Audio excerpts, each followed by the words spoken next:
Yeah, just saw the new Ghostbusters.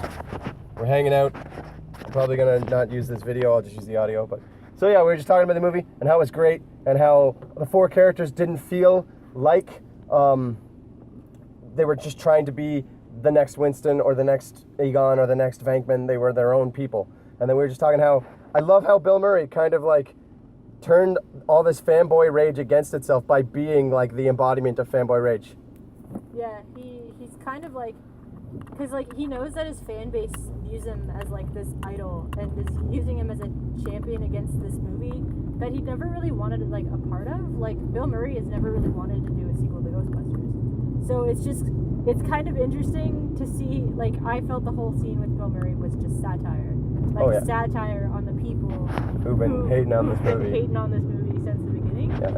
And I mean, like, I'm all for like criticizing movies, but it definitely felt like the rage was just like I had never seen that kind of rage against a movie before, even as a Ghostbuster fan. Well, when Jurassic World came out, there's a lot of people that were like, oh, but nobody went out of their way to unlike and to comment against the movie the way people did against Ghostbusters. Before the thing even came out, like the people were just like, this is the worst film ever and I already know. And it's like, well, why? Because there's no Bill Murray and it's stupid. And I'm like, the only thing that this movie did in a sea of reboots and bullshit is do something legitimately different for a reboot and do entire cast gender flip. And is that why everyone's mad? And then it's like, no. Even then, like watching the movie, personally, I felt like watching the movie was like watching the cartoon again. It did. It wasn't like watching the first Ghostbusters. It was like watching an extension of the cartoon. Of the canon, yeah.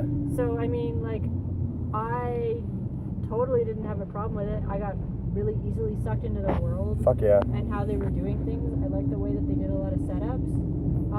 And I mean, like, yeah, some of the dialogue could have probably been tweaked a little bit. But at the end of the day, like, each character felt like they were their own self-identified character rather than someone else's idea of what these characters should be. Well, and if you look at the ghost designs and, like, even Holtzman's hair specifically, the entire time I'm looking at her hair, I'm like, that's the hair from the cartoon. That's Egon's blonde cartoon hair. Like, oh my god. And then, as a big, like, I played through the game. You can check it out on my channel. Shameless plug. But in that game, you can zap ghosts to dissipate them, and then they just poof and go to recollect into a bigger entity that you have to trap. And they did that in the movie. There's scenes where they're just like, we don't have a trap. It's like, we'll just blast them and hope for the best.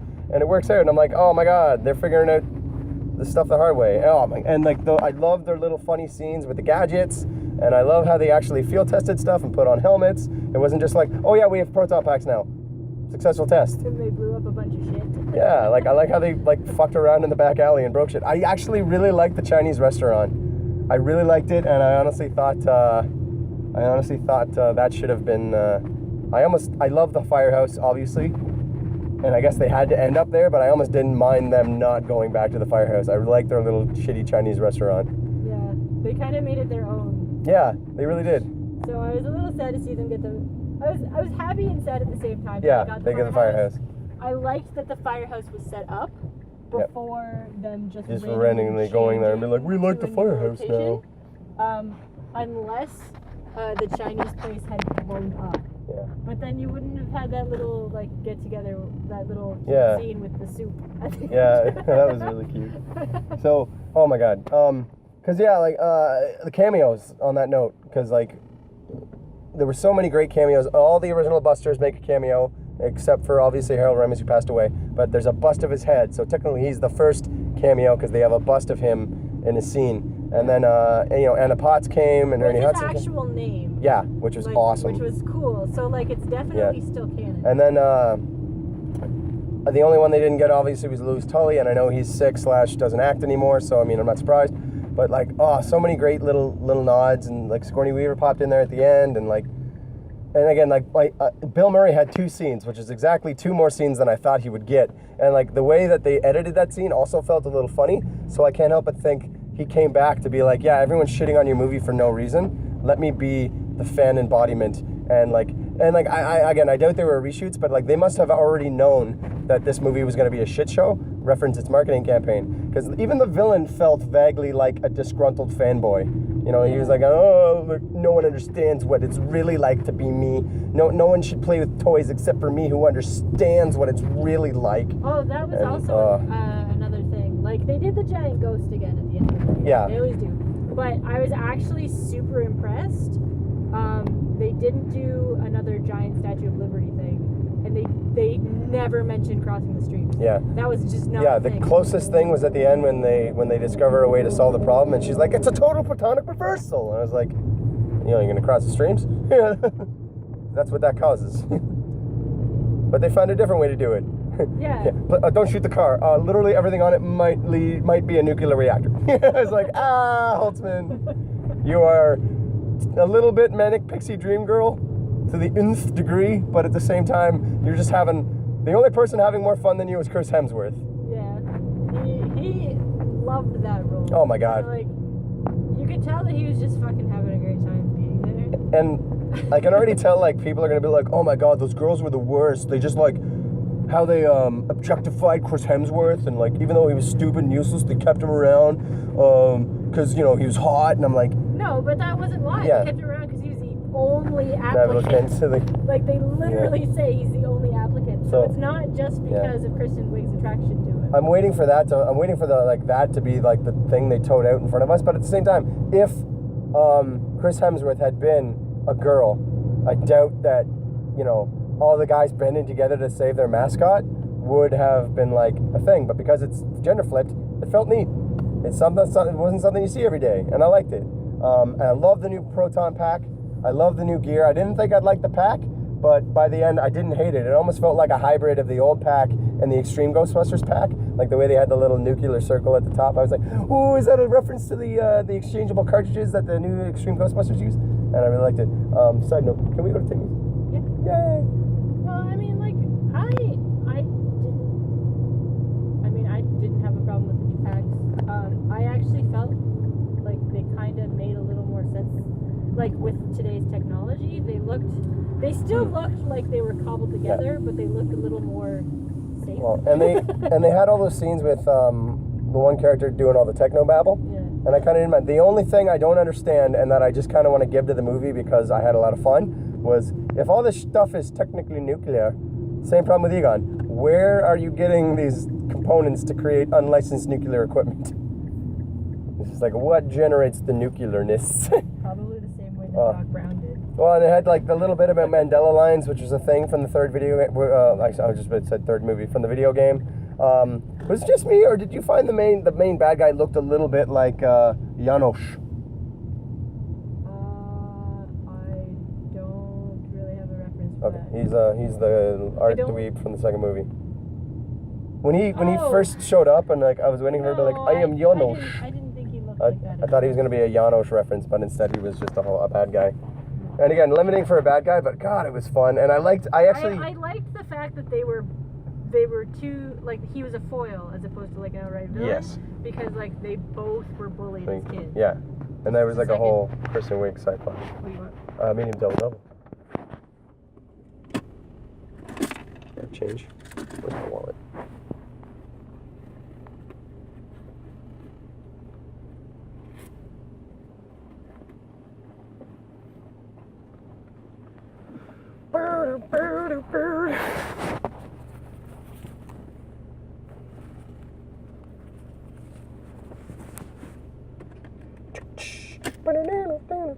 Also, music was so much better in the movie than they've let out. Like, I got chills when the Fall Out Boy theme played, but like the music they played at the ending credits was so good. I'm like, that should be the Ghostbusters theme. That's the one we want.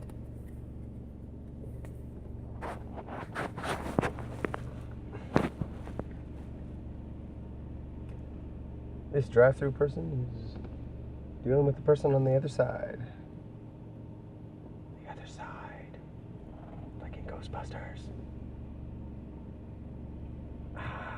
I think the only thing I didn't like was how much glowy lights there were. Like, everything had like a bright the celestial light glow to it, yeah. Yeah, and I mean, it felt very video gamey. Yeah. So I kind of understood why that...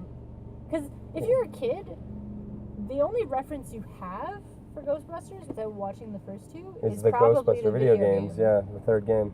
Well, third movie game, whatever. I got like a Castlevania vibe too at the end when they started like the slow motion ghost-busting extravaganza. They were like whipping the proton streams around. I'm like, looks like... Oh yeah, her whip guns? Yeah, I mean, you look like Richter Belmont set his whips on fire, you know? And that's something, because like in the original series, I love it, our original film, it was great, and I love... Oh. Hi, can I get a medium double, please? Yep. Oh, I thought maybe you wanted something. No, I don't want coffee this late at night. I am going to be up all night geeking out about Ghostbusters. To the internet! If I'm going to have a coffee, I'm just going to make my own at home and not save money. Not save money, you mean save money. But, yeah, that because in the original series, I love it. Yeah, I got my visa here. I love the original series, it's great. But it definitely didn't have a scene where they just go nuts with the proton packs, you know what I mean? Yeah. I mean, it's all kind of in the Slimer catching scene. You get a lot of proton pack action, so you don't really need any more. I felt Slimer was a bit much. In this one, but I definitely liked that they had a whole like 3 or 4 minute clip in the third act where they just like fought a shitload of ghosts. Yeah. And they whipped stuff around and they threw proton grenades and they used all the gadgets they set up got incorporated. I like the little 2D animated scene. Oh yeah, that was cute. I like that. And he turned into their logo. That was cute. But then you know where the tie comes from. He stretches out the logo. Yeah, because I wondered that when I saw the previews and I saw like the new, I was like, oh, there's a new Stay Puft. And I was like, why does he have a stupid little? I thought he was their hood ornament when I first saw the previews. Oh. I thought he was a hood ornament.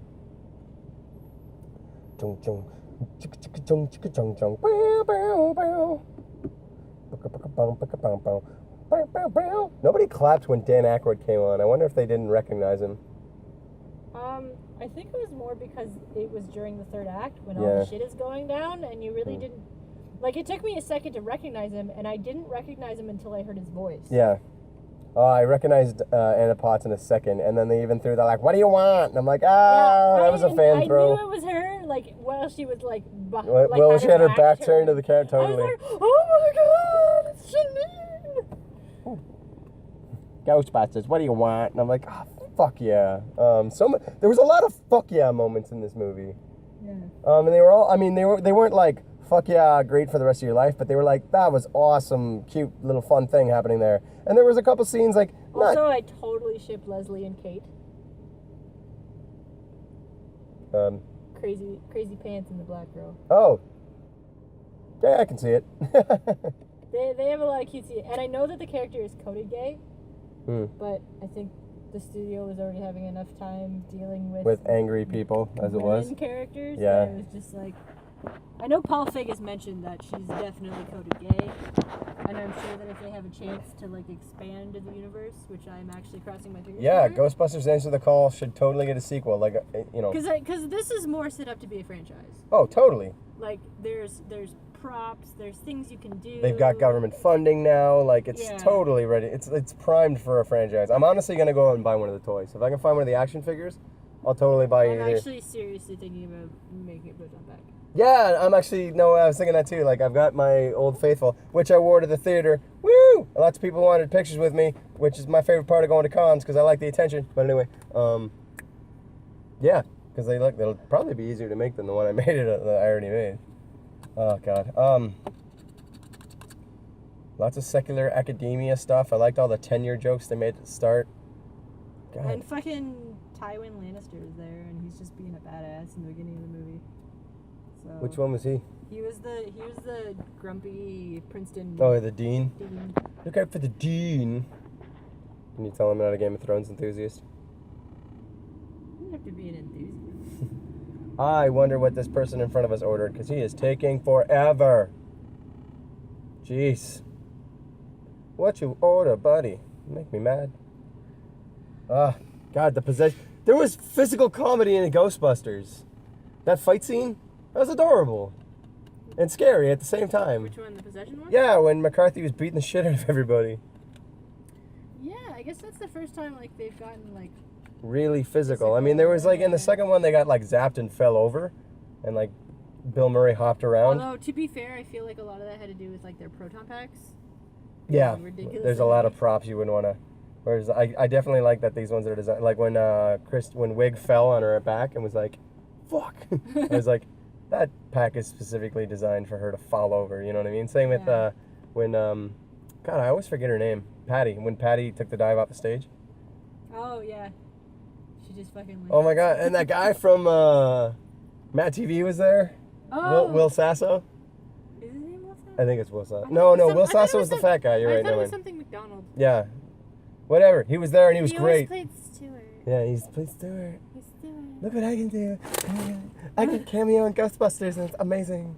And the mannequin, fuck, that was creepy. There was actually a lot of genuinely creepy moments too. Like, Yeah. not like creepy for an adult, but like if I was 11 watching this, I'd be like, oh, That man. would freak me out. That would be like the terror dogs.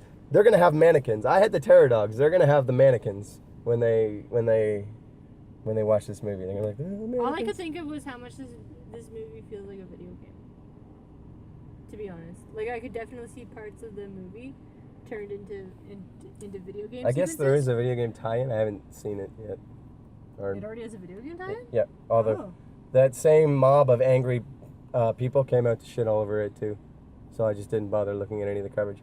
Yeah, I guess like there's so many reviews and like the movie came out today where I am, and like that Angry Joe guy on YouTube saw it, and like I didn't watch his videos, but like the thumbnail was like him and his buddies all holding their nose, and I was like, I don't really want to listen to another guy rail about how terrible the Ghostbusters is, because like I wouldn't. it was like, fun. I had fun. I wouldn't. I would definitely not put it on a pedestal of No. being like the most amazing movie. It was ever. fun, not a great film, but it was a good, fun, stupid blockbuster, just like the original was. And I think it's also kind of important to know that this movie has been made. Like, not that it gives it a pass, but like the movie has been marketed towards kids who don't know what Ghostbusters is. Totally. That's the whole vibe that I get from this movie. It's not like you can enjoy it as an adult. However, the movie is not aimed at you. Yeah. They have, and I don't mean to say like it's sterilized, but like it's kind